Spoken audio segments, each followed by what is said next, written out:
प्रश्न है, शिव बाबा को किन बच्चों की हर प्रकार से संभाल करनी पड़ती है? बाबा किन बच्चों की संभाल करते हैं? मान लो उनके ऊपर कोई कभी विपदा आ जाती है, तूफान कोई आ जाता है, तो भी उनकी रक्षा करता है भगवान। तो कौन से बच्चे हैं वो? जो भगवान की मदद करते हैं इस टाइम। और जो श्रीमत पे चलते हैं, उसकी मत पे चलते हैं। और क्या? दूसरों को भी आप समान बनाने की कोशिश करते हैं। दूसरों को भी आप समान बनाने की कोशिश करते हैं। पहले आप समान, फिर बाप समान। पहले आप समान, फिर बाप समान।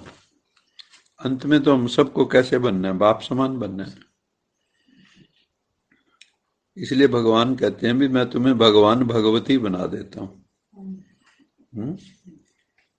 भगवान भगवती भी कह देते हैं ना इनको, भगवती देवी को बोल देते हैं। बाबा कहते हैं पहला जो उनकी विशेषता है वो है निश्चय बुद्धि। उनको शिव बाबा में पूरा पूरा पूरा निश्चय है। उनकी बुद्धि में कभी संशय नहीं आता, डाउट नहीं आते। पता नहीं भगवान है कि नहीं, ऐसे ही झूठ बोलते हैं। ऐसा भी कभी भगवान होया करे, ये संशय है। तो उनकी सदगति नहीं होती, क्योंकि गीता में भी है संशय आत्मा विनश्यति। जिसका संशय होता है वो नष्ट हो जाता है, बर्बाद हो जाता है, खत्म हो जाता है।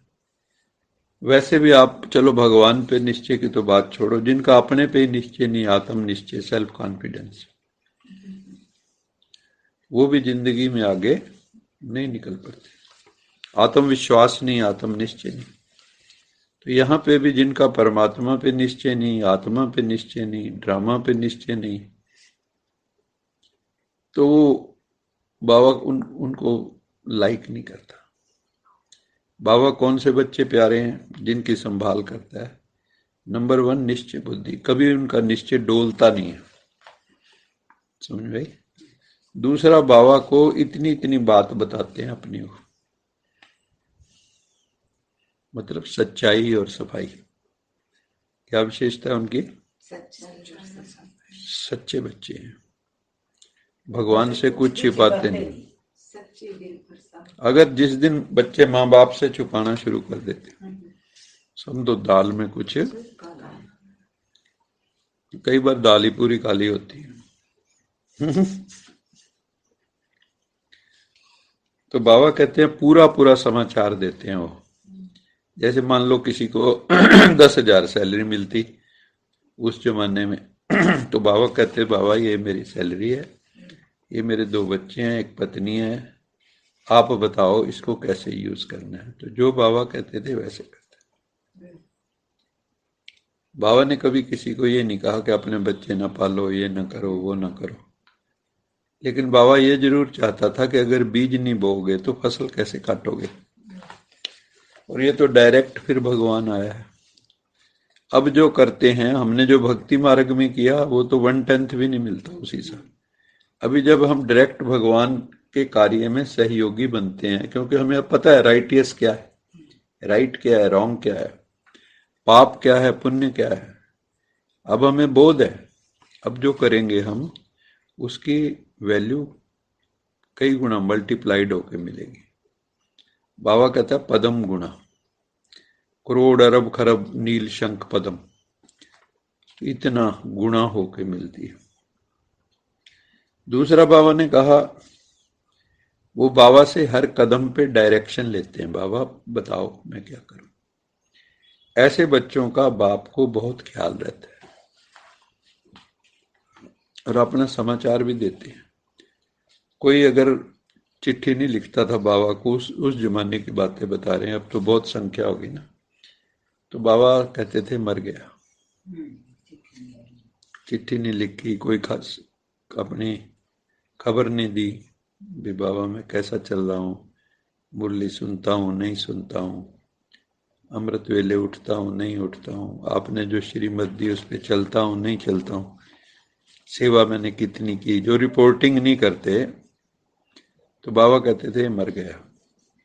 इसको माया ने अपनी गोद में ले लिया, भगवान की गोद से निकल के रावण की गोद में चले गए। बाबा कहते मीठे बच्चे कभी भी श्रीमत में संशय नहीं आना चाहिए, डाउट्स नहीं आने चाहिए। श्रीमद् भगवत गीता जो है उसमें भी है, वहां पे भी वो गत संदेहा वर्ड यूज करता है, नष्टो मोहा स्मृति लब्धा गत संदेहा स्थितो अस्मि, 4 शब्द। अर्जुन जब ज्ञान सुनता है तो फिर वो कहता है लास्ट में 18वें अध्याय में, हे भगवान मेरा मोह नष्ट हो गया ज्ञान सुन के, स्मृति लब्धा मुझे स्मृति प्राप्त हो गई, होश में आ गया हूं मैं, पहले बेहोशी में था। फिर कहा गत संदेहा, मेरे सारे डाउट क्लियर हो गए। चौथा कहा अब मेरा मन टिक गया। ज्यादातर क्या होता है, योग में बैठते मन नहीं टिकता, कभी कहीं जाएगा कभी कहीं जाएगा, कभी बढ़िया टिकता है, कभी बिल्कुल नहीं टिकता, कभी बीच में रह जाता है। उसका मेन बात होती है जब कंटिन्यूटी नहीं होती ना, प्रैक्टिस नहीं होती, कंटिन्यूटी नहीं होती, कंसिस्टेंसी नहीं है, परसिस्टेंसी नहीं है, तो हम लोग फिर धीरे धीरे उसको भूलने लगते हैं। मन और स्वाद ले लेता है बीच में, भगवान का स्वाद। अपने फोन में 3 बजे उठती और 1 घंटा बैठने की कोशिश करती, अच्छी बात है। कभी बहुत अच्छा योग लगता है, बस जैसे मैंने कहा ऐसे ही होता है, कभी उसका पिछले दिन का सारा असर आता है सुबह में। अगर आप रात को अच्छी तरह मेडिटेशन करके सोए हो तो सुबह भी अच्छा लगेगा। भाई सुनिए, बाबा कहते हैं ना रात को मेरे साथ ही सो आके परम धाम में, वहाँ यहाँ शरीर यहाँ इस बिस्तरे पे मत सो, भगवान के पास परम धाम में बिंदु रूप बन के चले जाओ वहां, या फिर ब्रह्मा बाबा के जाके गोद में सो जाओ। यही समझे, हम यहाँ सोएं क्यों, तो हर वक्त जो है आपकी नींद भी खुलेगी तो बाबा ही दिखेगा। तो उस स्मृति में हमें रहना चाहिए जिसमें हमें भगवान के सिवा कोई दिखे नहीं। जैसे हम कल भी बात कर रहे थे कि जो आशिक माशुक होते हैं उनकी जब नींद भी टूटे तो भी उसी की याद आती, चारों तरफ सारे काम कर रही है फिर भी उसी की याद है। इसको कहते हैं जैसे दुनियावी आशिक माशिक हैं, लवर बिलव्ड, ऐसे ही यहाँ पे भी होना चाहिए भगवान के हम। बाबा कहते हैं ना कि सारी दुनिया आशिक है मेरी, मैं माशुक हूं। तो आप देखो किस डिग्री के आशिक हो। दूसरा उदाहरण बाबा देता पतंगे का, परवाने का, महफिल में जल उठी क्षमा परवाने के लिए, प्रीत बनी है दुनिया में मर जाने के लिए, जल जाने के लिए। पतंगा आता है, देखा ना आपने, बारिशें होंगी शाम को कितने पतंगे आते हैं बिजली पे। पहले लाइट होती थी, जोत होती थी, लोगों के पास लाइट नहीं होती थी, तो उसके ऊपर आते थे, उसके ऊपर आके कई तो मर जाते थे, जल के फिदा हो जाते थे क्षमा पे, परवाने कई चक्री काट के भाग जाते थे। बाबा कहते हैं किसी बात में संशय नहीं आनी, संशय आया तो माया बहुत नुकसान कर देगी, तुम्हें लायक बनने नहीं देगी, स्वर्ग के लायक बनने नहीं देगी, फिर तुम्हारे अंदर अच्छे विचार नहीं आएंगे, उल्टे सुल्टे विचार तुम्हारे भीतर आते रहेंगे। फिर बाबा ने कहा कि किसी का भी अवगुण नहीं देखना, नहीं तो तुम भी अवगुणों से भर जाओगे। अगर तुम हर वक्त किसी के दोष देखोगे तो धीरे धीरे आपकी दोष दृष्टि होगी, तो आपके अंदर वो दोष अपने आप ही जाने लगेंगे। जैसे ग्रहण लगा होता तो लोग कहते हैं ग्रहण मत देखो नहीं तो ग्रहण लग जाएगा, ऐसे ही अगर आप किसी के अवगुण देखोगे तो वो भी ग्रहण लग जाता है, आपकी आत्मा को भी ग्रहण लग जाएगा। एक शिव बाबा से कनेक्शन रख के उनकी जो श्रीमत मिलती है उसे राइट समझ चलते रहना है, श्रीमत पे ही चलना है, न मनमत पे चलना है न परमत पे चलना है, किसी और की भी मत पे नहीं चलना। हमें किसकी मत पे चलना है, एक की, वो है श्रीमत भगवान की, श्रीमत भगवत गीता, भगवान की गीता, भगवान की ही श्रीमत है और किसी की नहीं। श्रीमत में कभी संशय नहीं आना चाहिए। अपने तन मन धन को पूरा इंश्योर करना है। शिव बाबा सबसे बड़ा इंश्योरेंस मैग्नेट है, बाबा बोलता है। मेरे जैसा इंश्योरेंस करने वाला कोई नहीं है। मेरे पास इंश्योर करोगे तो गारंटेड आगे मिलेगा तुम्हें। कदम कदम पर श्रीमत लेनी है, पढ़ाई पर पूरा ध्यान देना है। ये जो रोज बाबा हमें पढ़ाई पढ़ा रहा है, इसको कभी भी मिस नहीं करना चाहिए। मुरली कभी भी मिस नहीं करनी चाहिए, क्योंकि एक दिन भी की तो कई बार बाबा ऐसे पॉइंट बताता है वो आपके मिस हो जाएंगे।